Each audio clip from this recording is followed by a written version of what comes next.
welcome back to the Drive to Succeed podcast. We have the one and only Ray Kobeissi in the show. Thank you so much for being here. Thank you for having me, Daniel. You're welcome. I know it's a little bit spontaneous that we're recording this podcast, and we and I a little bit All up to but anyway, I hope we add so much value today through our guests and especially people who already seem to know you and not know you as well. So just to have a little bit intro and context, who is Ray Kobeissi? Ray is a ray of sunshine. My background is on PR, media relations, events management. This is where I come from for most of my life. And then I just decided to shift from a 9 to 5 employee to having my own coaching business, mental health coaching to be very precise, and corporate training as well. I chose this one because I had my share experience with mental health, and I decided to raise awareness on that topic, especially that there is quite a stigma about it. Most people are very shy or embarrassed or sometimes ashamed to express what they're going through, so they end up going through that phase alone. So this is exactly why I want to do that, to raise awareness and to help people deal with whatever they're going through, whether it was anxiety or stress or even communication, to, to to a place where they do not reach a severe depression. This is what I'm trying to do, is that precautionary mental health service. Understood. So precautionary mental health services is something about preventive measures before Preventive people. measures, yes, to deal with your stress and anxiety Mhm. without reaching a point where you need to go to a doctor and take medications. I want people to be able to deal with it before that serious phase hits. I do understand. Awesome. And how long have you been doing this practice? Officially, almost 2 years officially, but I've been in the coaching for quite few years, but just one-on-one coaching, friends of friends, you know how it goes. But Yes. as just focused on that, almost 2 years. I do understand. No worries. And also, I'm just really curious about because now we're still on the isolation or lockdown. Especially, we are based in UAE, in Dubai, for instance. But because this podcast is being listened to other parts of the country as well, so just to put, I'm sorry, other parts of the world, but just to put some context, how can people cope up in the current situation? How can they get motivated? What are your tips? It's very important that to cope with such a pandemic, especially that with the lockdown, to create a new routine and to accept that we are in this for a long time. So to take the right measures, and by taking the right measures, it's creating a new routine, making sure that you are doing self-care activities that could help you do your job, with a big smile on your face. So I would recommend having workout activities, seeing what's been delivered online, talk with your friends, see what they're doing. So creating an indoor activity that allows you to do what you were doing outside, if it's Mm. making any sense, to stay connected even though you're disconnected, like doing some workouts, finding that hobby that you've been postponing for a long time. Do that. Now it's time to learn how to cook, to do your yogas, to do your paintings, whatever it is that we were not be able to do it now. And having a support system around you as well, that would um, that would allow you to express your stress, because we are all stressed. If you're anxious, at least have one eyes in case of emergency, to have that friend or that expert online to help you cope with it, with the right breathing exercises, with the right mindset shifting from I'm panicking, what should I do, to it's okay, I cannot control this situation. So having a support system, creating a new routine, and I would recommend also, even for those people who don't know how to meditate, because meditation, um, I personally changed my life through meditation. I don't know about you if you meditate, but meditation is a very proven technique and way to get your mind used to being calm even in stressful situations. It would automatically send you the right message, the right Mm-hmm. mood, and you would feel calmer even in stressful situations. So when you're locked in the house, you need something to calm you down. So meditation gets you through it. It takes time for people who are not used to it. This is one feedback I get from my clients. I say it's practice and consistency.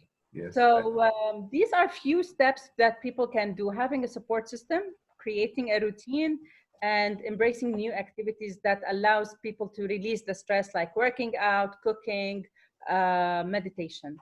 Understood. And you mentioned routine because I know ever since the lockdown has started, there's a lot of people who became so creative in how they, spend their time other than watching Netflix. I think there's a couple of posts as well that became so controversial that influencers are starting to become life coach, to become master chef, and there are always two flip side of the coin on that story. But I'm really curious about you know what do you do? What is your routine? What is an ideal day look like for Ray Kobeissi? Well, Ray, I wake up really early and like 7 a.m., 7:30 maximum. The first thing I would do is I drink my water, I do my coffee, and I meditate. This is how I set my day. And then I would do some planning, not planning, but I would set my intention for the day. So, what am I going to do? And for someone who's, I used to be workaholic. I don't like that word, but I'm someone who enjoys doing what I do. So in this lockdown, for example, I learned how to set three things that I want to do during the day, and three specific things. So one could be on connecting with friends on Zoom. Two is creating a workbook or a program for training. And three, it could be something for myself, like do your workout, do your self cares and stuff. As long and I add those tasks to a done list, not to a Mhm. to do list, because it would make the difference. So So basically, this is how my day goes. Yeah, mhm. go on. Sure. No, because you were saying about done list and to do list. What is the difference? I know it's just a little bit play of words, It but is play of words, yes, but scientifically, our minds perceive words differently and reacts to it also differently. So when you put a to-do list with all the tasks under it, your mind would start to panic and would start to get anxious because he would think, or he would send you a message to make you think, we do not have the time to finish all of that. So what will happen is that our focus would shrink, our attention span would shrink, so we would be only focusing on, oh my God, I have a lot of things to do. And you end up like doing nothing or very little. So by changing the to do list to a done list, done sends you a message like, yay, I'm finished. I have accomplished this. I have done this. So automatically your mind would only send you like the adrenaline or the endorphin, the hormone of, yay, I'm done, yeah, to give you the right mood or the right energy and the right mindset to go on to the next task. So these are very simple things that one can adjust by the way they perceive things, but they do a lot of a big impact. I do understand. I do understand. Yeah, to be honest, it's my first time hearing this done list and to do list. So you were saying, yeah, it actually does make sense because most of us, like an average Joe like me, have probably like 5, 10, or sometimes 20 to do lists, and then we only get maybe one or two things done because. Exactly. So I would really recommend that we focus on three important things that we want to do. Focus on three tasks, and the task could be from a small one to a big one.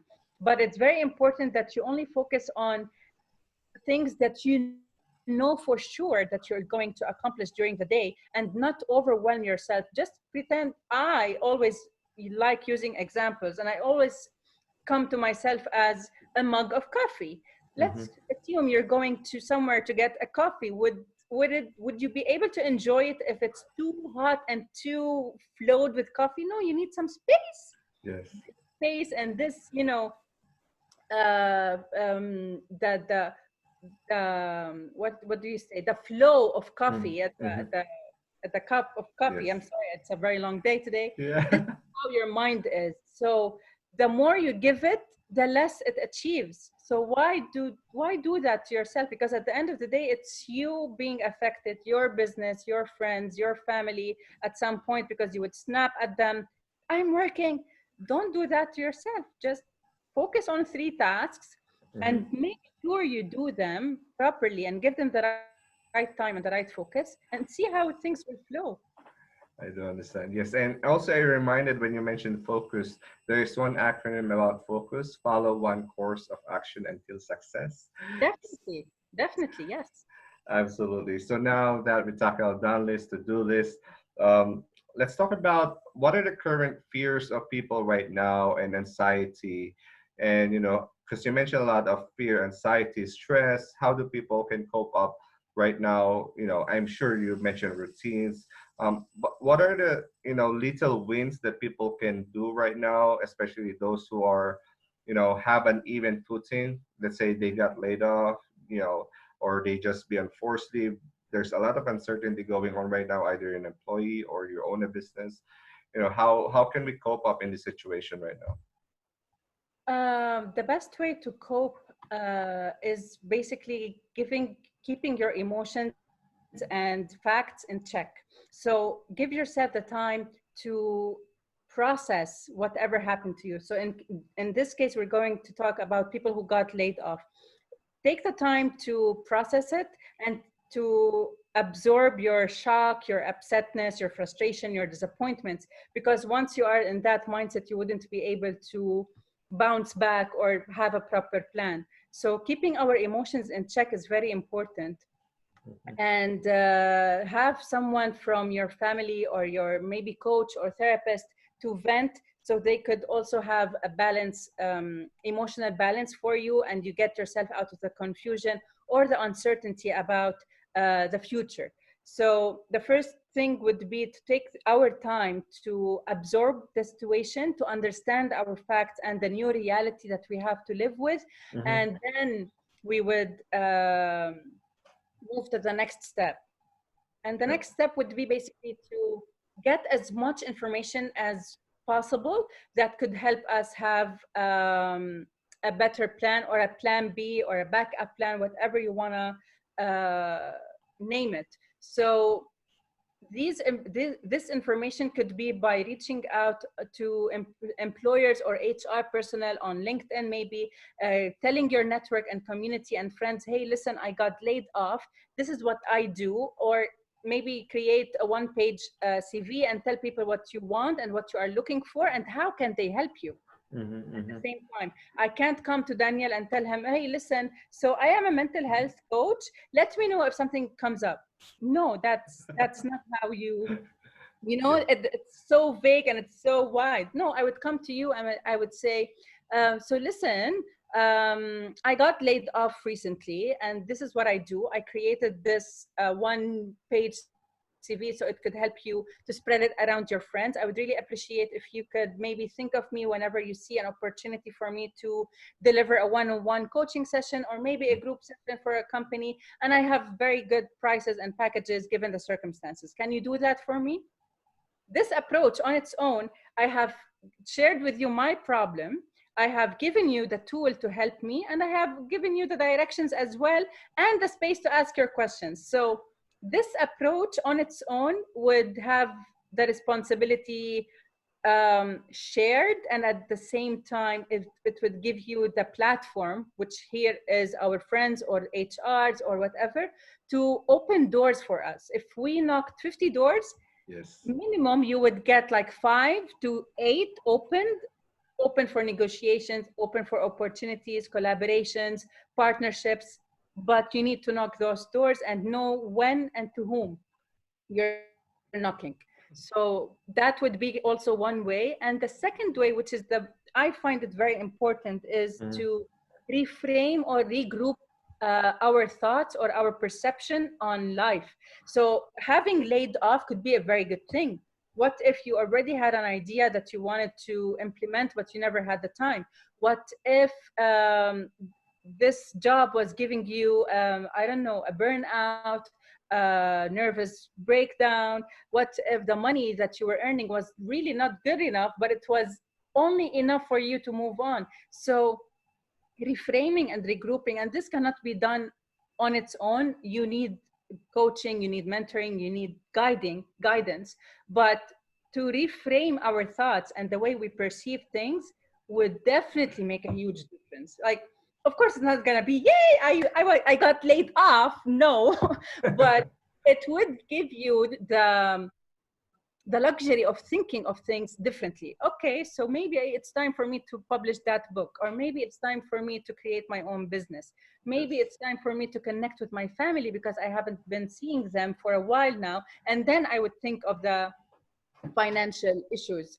So reframing our thoughts is very uh, important, and Uh-huh. it would help us to reassess where we want to go. To, is this path or is this career path what I want, or I want a different career path? So it would give you as well the time to do some self-reflection Mhm. and set your plan. Not that we could plan for years ahead now, but at least to give you an image, the big picture. Where do you see yourself now? Do I really want to stay in that company or in that field or not? Mhm. um, and one question to another, you would be able to set yourself opportunities and set yourself a nice strategy for yourself. But it's very important that to keep the pessimistic outlook out of the window, just throw it away, Yeah. and have a realistic optimism instead. Understood, understood. Yes, what I really love your approach is that maybe because you were a coach and you have background in PR and media as well, so somehow I feel like you're a coach, but also you're a marketing expert or a PR expert, and you know how to with the play of words and with your expertise, it's more easier to create new opportunities for yourself. Also, you have a coaching methodology in the way you approach business, which I really love about, and which is why the reason why I love talking to experts and coaches like yourself. But just a quick question though, I'm really curious. Have you seen yourself doing coaching? If you look back, maybe a few years way back, have you seen yourself? This is what I wanted to do. And what does the transition look like? Perfect. To be very honest, no, not coaching, but I did always see myself doing something that includes a lot of speaking. I Mm, love speaking and people. So speaking and people have always been a nice combination for me. I love being around people. I love reading them. I love talking to them, and I love the energy that it gives me.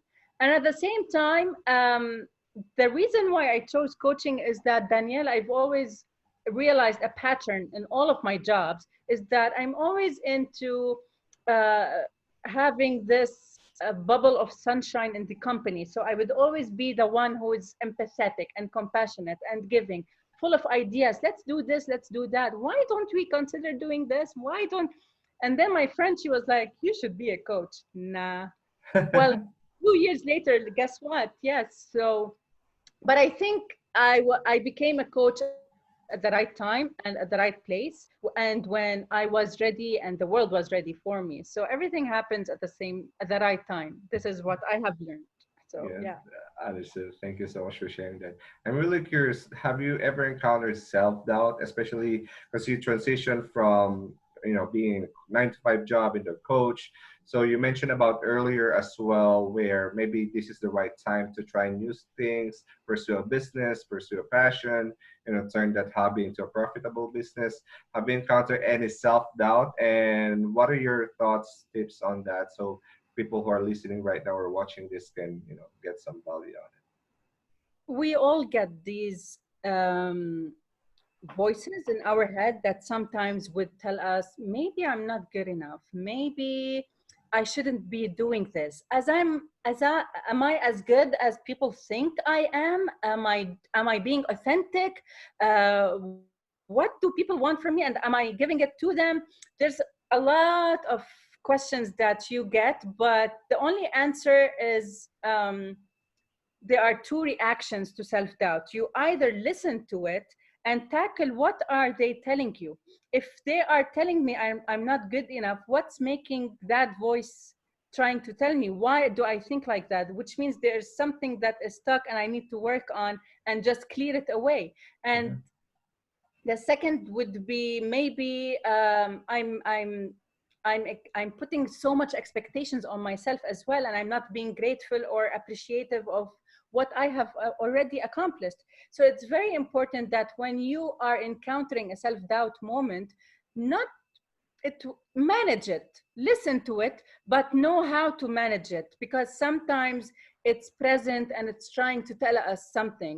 And when we know and learn how to manage it in a effective way, it would then make us a better coach in my case, and a better person, a better family member, a better sister, a better everything. Because whatever um, and that way, when you are managing your self-doubt, you wouldn't be leaving any space or chance for criticism or self-destruction to take place. No, you would go to the self-development. Yes, So it's the approach to it that makes all the difference. understood. And when was the last time you encountered self-doubt? Wow, that's a nice question. That's a nice one. Well, the last time I had self-doubt, it was quite a while ago. Self-doubt, it's been a long time, to be honest. But what I would maybe encounter or have the feelings of, what if I fail, or have I failed? Am I motivated enough? Look at people, look what's going on. So this collective energy sometimes hits me, and then I get myself out of it. No, no, no, no, no.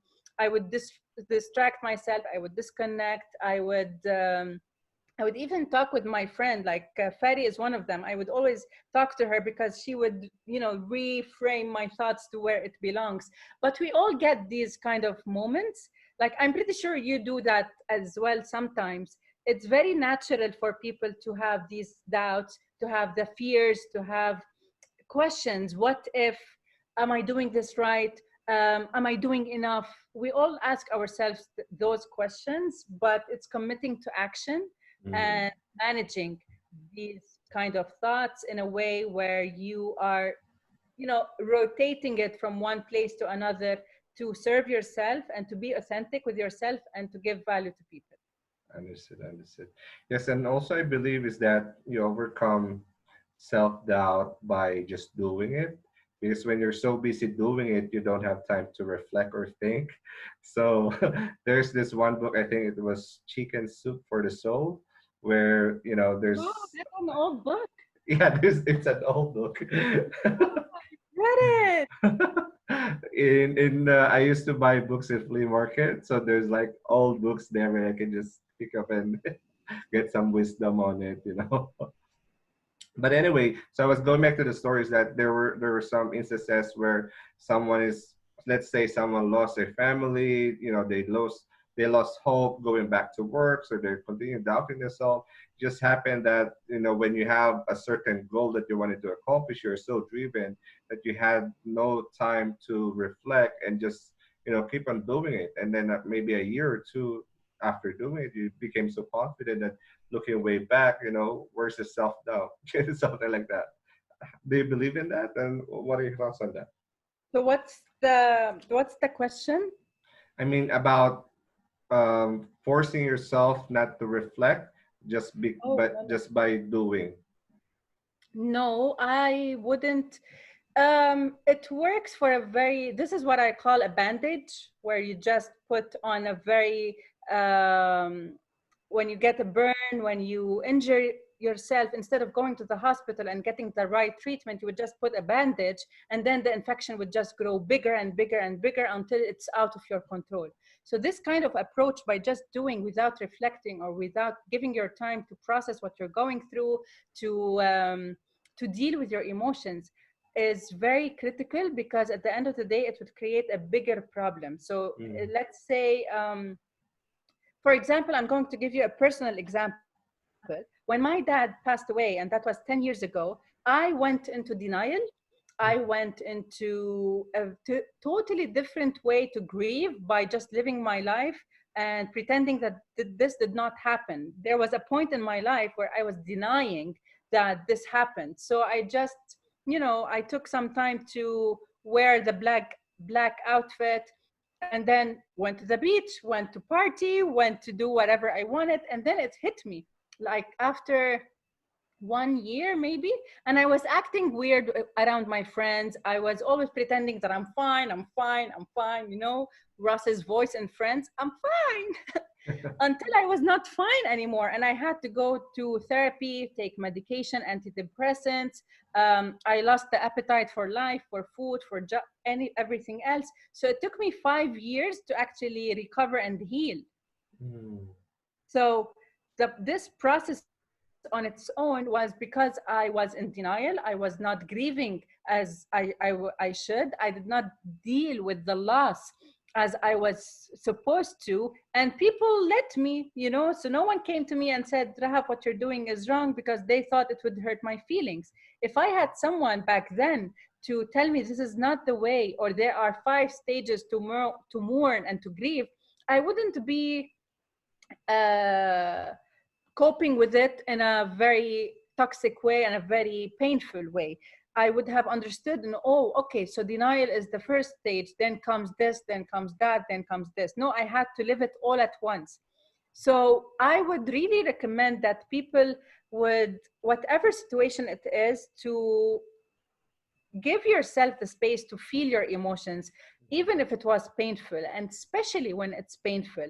Listen to your pain, what it's telling you. Get your support from a coach, from a mentor, from a therapist, from a doctor, but get also the support, because you cannot do it on your own.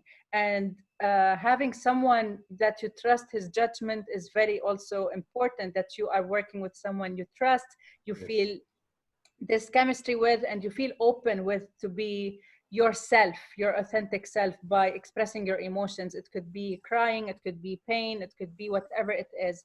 Yes. And take it step by step. Do not rush your healing, do not fake your recovery. And no, let yourself be. It's like having a plant, a seed in your house. You cannot expect to put a seed in a pot and water it for the first week and just get rid of it because it did not bloom. We are like the seeds. Especially when we are suffering from a very serious mental issue like anxiety, OCD, ADHD, a loss of someone dear to us, anger, and we have to go back. Why are we angry? What is lost to us? What Mm. are we grieving on? What is this telling us? It's Yes. a very long process. It's a very long journey. It requires patience. It requires practice. And I highly focus and highlight having the right support next to you, the Understood. right support, because we all get support. Yes. Is it the right one for us? Are we dealing it with the right people or not?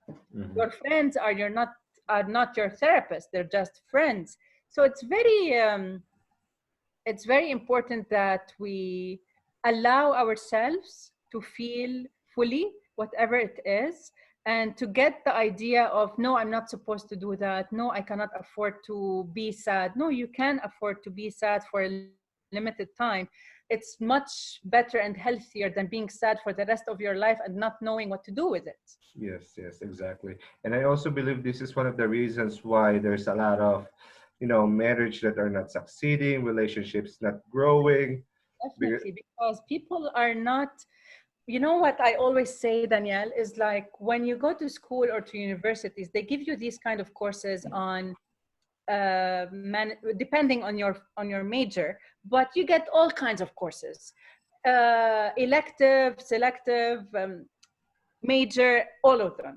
But they never give us the same trainings when it comes to our relationships, when it comes to self-love, when it comes to our well-being. No one teaches us that love comes first. If I don't give myself the priority, then I wouldn't be able to help people around me or to love them properly. No one taught us that our emotional baggage could literally change our whole life ahead of us. So in relationships, no one tells them that communication is the key. If you think about it, all our problems in relationships because we don't know how to communicate. Men are from one planet, women are from another planet, and they still did not figure out the same language. So it's very important that two things I always say when it comes to relationships. One, do not go into a new relationship if you're not healed from the old one, Mhm. because your baggage is not your partner's or new partner's responsibility. Yes. And two, communicate. Just learn how to communicate. Be in peace and be free to talk about uncomfortable conversations or topics comfortably. Learn how Mm. to do that. Express what's on your mind. You're laughing, but it's really effective. Yes. It Yes. really Exactly. changes a lot of things. Like, hey, honey, so I want to talk to you tonight about something. Yeah, what it is. It could be about I cheated on you, but it's how you tell her or tell him. It's how Mhm. you say it. And okay, what's next? Mhm. When we yell, when we stop talking to each other, when we, do Yes. these things, trigger each other, that's not communication. That's just avoiding our emotions and avoiding the real problem and creating new ones until they pile up. And hey, I think we should break up. Mm, understood, understood. Yeah, and also I don't know if if you know about this concept. I was talking about this with Khalid Gurab. It's called Five Love Languages by Gary Oh, yes. Chapman. Oh, yes. Hey, give me that book. I love that book. I love it. I love it. I love it. If every couple sat together and read it, oh my God, the difference. Yes, we should learn our love languages because there are five, and your language is different than mine. And sometimes we could have the same languages but in different order. Yes, exactly. So it's very important that we learn those languages and talk about it with each other. Like, hey, would you rather maybe for me, if I want to express love or gratitude for you, would you rather have me get you a gift or cook you something? Or do you want me to say it to you? Yeah, exactly. As simple as that. Yeah, but I Well, think as a man, we need to have all of it. No, I'm just kidding. yeah, or maybe, hey, how about doing this and this? But communicate, yeah, know what's your language, know what's your language first, and then know your partner's language. It would make it easier. Listen, thank you so much. I really enjoyed this podcast episode. Uh, Me I'm too. also We spoke about everything, at once. yeah, exactly. And just a couple of questions. So you're a coach yourself. Who do you go to? Do you have inspirations, mentors, support system for those people? Wow, that's a lot of people in one question. Um, my support system are my friends. Mhm. I'm grateful to have really, really good friends. And throughout the years they have evolved my perception of friendship. So my support system listens to me, supports me when they can and when I want to or when I ask for it. Mentors, that's a tough one. I do not have specific mentors. Like I'm the kind of person who gets inspired by anything that gives me a message or it gives me an idea of how to see things differently, or maybe message to me I needed to hear on that day. But before it was my dad, to be very honest, my dad is my mentor. Um, he was the reason why I became a mental health coach, because Mm. given that he passed away because of depression, gave me the purpose to help people to overcome theirs. So it's one way or another mentorship, if it makes any sense. I'm also a member of a community which is Dubai Business Women Council, and they Mhm. have their own mentorship program. It's also played a big part of my life as well. And I have my own life coach. She's always there for me, and she keeps me balanced emotionally and socially and mentally. Mhm. So yeah, and my books as well. So yeah, I guess my support system would come from my friends. Let's put it that way. My friends are my support system. Understood. Thank you so much. And You. Who all right. is your support system? Well, I get to ask you one question. all right. So my main support system right now, obviously, is my wife. So Okay. I call her my best friend, my partner. Both business and personally. Actually, Fatty knows about this. So Fatty, we've known each other for I think 3 years now, or 3.5 years. Wow. So she at least have an idea what is our life look like, offline and online. So That's beautiful. May God bless you. thank That's you, say hi thank to yes. And also, so just two questions. First thing is, where can people find you? Know more about your work. Yes, they could find me on either Instagram, Raise Your Mental Health. Hmm. Check my website, Raise Your Mental Health as well. And on LinkedIn, Rahaf Kobeissi. This is Rahaf. where they could find me. I'm doing a lot of packages and offers for the pandemic, especially for the situation. Hmm. One-on-one coaching sessions, corporate training programs. Um, so feel free to drop me a message and we'll take it from there. Yes. And since I gotta make sure to put that on the links when I release this episode as well. So Perfect. before my last and final question, I just want to acknowledge you for sharing your journey with us today. And this is, I Thank you so really enjoyed this episode, although it's a little bit spontaneous. There's no preparation and all that. much. But we did a great job. Thank you, thank you. I've been doing this for a year and a half now, so I Wow. think I improved my interviewing skills. I hope so. You did a great job, Daniel. You did a great job. Thank you, Ray. So my last and final question to you is, if everything is a strip away from you, so let's say your coaching business, a few years from now, let's say you decided to have your own book, your own company, became bigger and better, if everything is stripped away from you, everything, as in everything, you need to start all over again, what would be your main drive to succeed? Hmm. My main drive to succeed. Well, I wouldn't be starting from scratch. I would already have a whole big tools with me because it's all in here. So I could do it whatever way I want. The drive would be my passion, which is growing and giving. The more I grow, the more I would be able to give people. So I would always find I would create something. I would create something that, okay, listen, I've done this.